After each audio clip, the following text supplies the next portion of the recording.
Journalism જે છે ને, આપણે એને અમુક એનો પેરામીટર્સમાં બાંધી દીધું છે. Journalism is an open field. એટલું ઓપન છે કે તમે જો મુક્તપણે કામ કરો, મુક્તપણેથી મારો અર્થ એ છે, I am not talking about the free press, right?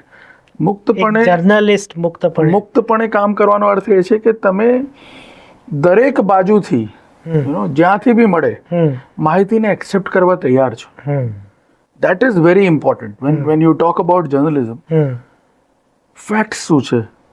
Journalism મારા મતે ફેક્ટ્સ બેઝડ હોવું જોઈએ. અને એક જર્નલિસ્ટ જ્યારે તમારે બનવું હોય અથવા તો તમારે એક્સપ્લોર કરવું હોય જર્નલિઝમને, તો તમારામાં એ ફેક્ટ્સને ગ્રહણ કરવાની લાલસા